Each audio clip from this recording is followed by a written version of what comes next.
Bom dia, pessoal. Acho que agora vai dar certo aqui, né? Meu computador. Eu sou a professora Vanessa. Vou estar trabalhando com vocês, então, a disciplina de História. Sou professora substituta. A gente já tem se falado há um tempo, né? Colocado algumas atividades, mas até então não tinha feito nenhum tipo de material onde eu pudesse estar diretamente falando com vocês. Nós vamos compartilhar um pouquinho, uma primeira parte, sobre as revoluções inglesas.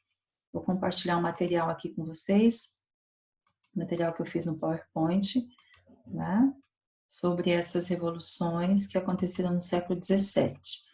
Bom, falar das revoluções é falar sobre as dinastias que vão levar, né, que vão anteceder a Revolução Inglesa do século XVII. A primeira dinastia em destaque, a gente vai falar sobre a dinastia Tudor, a dinastia de Henrique VIII, acompanha a seta comigo, e a dinastia, o reinado de Elizabeth I, ambos da dinastia Tudor. Esse governo ele vem do final do século XV e vai até o início do século XVII. Que período é esse? De grande desenvolvimento econômico e de transformações políticas. Nós vamos acompanhar aí e ver o que aconteceu na economia e na política de cada um desses reis. Uma característica importante já em destaque é que esses reis vão fazer alianças e impor suas decisões. Aliança com quem? Aliança com o parlamento, aliança com a burguesia e aliança também com a nobreza. A dinastia Tudor, ela é uma dinastia de absolutismo monárquico.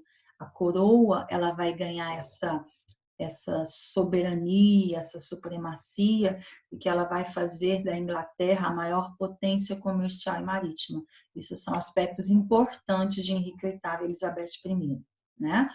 Aqui a gente tem o Henrique VIII, né? Henrique VIII assumiu o trono em 1509 e uma das características marcantes do governo dele, que vocês já viram anteriormente, é a questão dele ter rompido com a Igreja Católica e estabelecido, olha aqui, ó, a Igreja Anglicana.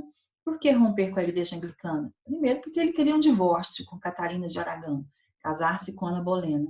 Segundo, porque havia interesses econômicos e políticos, né? Interesses em confiscar as terras da igreja, vendê-las, né, essas terras, porque incomodava Henrique VIII o fato da igreja ter uma influência muito grande sobre o seu governo, sobre a sua política.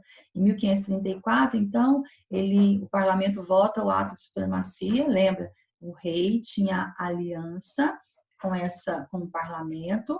Dentro dessa aliança, desse bom relacionamento, o parlamento vota esse ato de supremacia. O que significa? Henrique VIII se torna chefe, olha aqui, supremo da Igreja Anglicana. E o que acontece com os bens da Igreja Católica? Vão ser confiscados e vão ser aí vendidos pela coroa para os nobres e para os burgueses.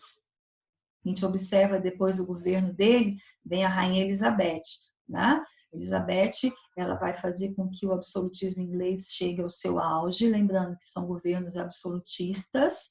Nós estamos ainda no momento que antecede a Revolução Inglesa, então o parlamento ainda não assumiu o controle de fato e de verdade sobre a Inglaterra.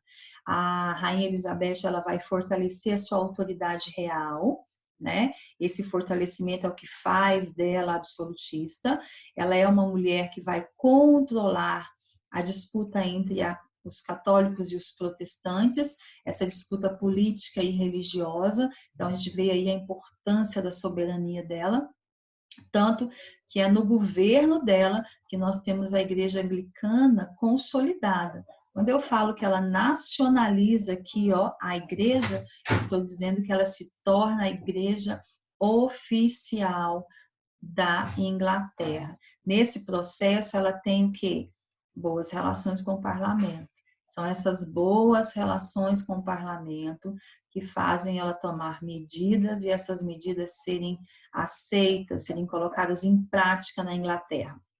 Outra característica do governo dela, você vai ver que eu tenho uma Inglaterra que se torna a maior potência marítima do mundo, derrotando a invencível armada, uma Inglaterra que vai conquistar colônias na América e na África, uma Inglaterra que vai gerar muita riqueza para a burguesia. Olha porque a Elizabeth é absoluta e soberana, porque esse acúmulo de riqueza, esse acúmulo de fortuna que a burguesia vai ter, essa exclusividade aqui, ó, de fabricar e comercializar produtos, faz os burgueses darem apoio a ela, por isso do poder concentrado nas suas mãos. E eu tenho, como consequência disso tudo, um comércio desenvolvido, uma indústria naval, uma vez que ela é uma potência marítima, ela é uma potência na industrialização dos navios, das embarcações. Qual é, né, para a gente fechar aqui, as características que fazem essa dinastia serem próspera? Olha a prosperidade da dinastia Tudor aí, né? Os reis, eles vão conseguir governar, isso é consequência desse absolutismo e dessa prosperidade, eles conseguem governar aqui de forma absoluta. Então, você vai ver que a prosperidade econômica está relacionada ao absolutismo desse monarca.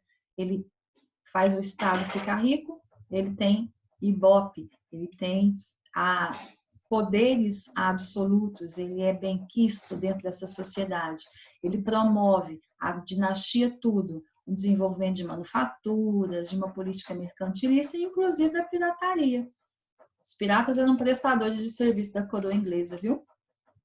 A prosperidade também está relacionada com essa burguesia rica. O que é rico? Por que existe um poder centralizado? Por que ela tem autonomia? Porque essa burguesia rica, que ganhava concessões de monopólio, apoia a monarquia. Olha aqui, ó, troca de favores. Essa troca de favores é o que está garantindo aí o poder da Elizabeth. É o que garantiu o poder de Henrique VIII, dessa dinastia toda. Outra coisa importante da prosperidade é o surgimento de uma nova classe. Olha a classe social que surge aqui, acompanha a setinha aí no computador. Surgiu o gentry. O gentry é uma nova sociedade que vai surgir na Inglaterra de proprietários rurais de pequena nobreza, e eles adquiriram terras, eles compraram aquelas terras que foram confiscadas pelo rei da Igreja Católica.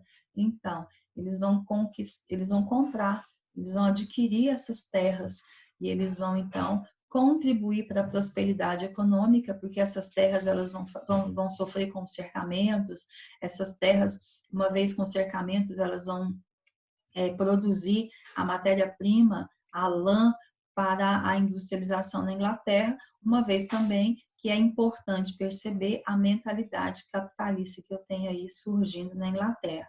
Esses reis com essa habilidade de negociar com o parlamento é que garantem o absolutismo. No dia que os reis perdem a habilidade de negociação, as revoluções acontecem. E para finalizar, a prosperidade está relacionada aqui, ó, com a política de cercamento. O que é essa política de cercamento? É isso aqui. A lei dos cercamentos, ela vai falar no século XVI de uma lei dos enclosures que vão permitir à nobreza de cercar as suas terras, de fazer uma cercar essas terras que antes eram comunais e agora elas vão se tornar terras de propriedade privada. O que afeta quem? Essas terras antes comunais, elas permitiam aos camponeses o livre acesso, a livre produção. Uma vez cercada essa terra, uma vez delimitada, uma vez propriedade privada, esses camponeses vão ter que sair da terra. Eles vão ter que ser expulsos, né? Eles vão ser expulsos dessa terra, o que vai promover um êxodo rural, e esses camponeses, eles vão aumentar a fila daqueles que vão estar indo para a cidade para poder, né, bater a porta e esperar um emprego nas grandes indústrias. Isso aqui promove a prosperidade econômica, por quê? Porque uma vez cercado, uma vez privado, esse proprietário ele tem garantido seu lucro, esse proprietário vai fornecer a matéria-prima para a indústria inglesa, e nós teremos aí, então, o grande desenvolvimento industrial. Então, pessoal, aí fala um pouquinho sobre o que foi essa dinastia Tudor. Na nossa próxima aula, no nosso próximo vídeo, vai falar sobre a dinastia dos Stuart. E esses sim, esses vão começar e vão dar o primeiro passo para que as revoluções aconteçam na Inglaterra e acabem, coloquem fim ao absolutismo monárquico. Beijo para vocês, até daqui a pouco.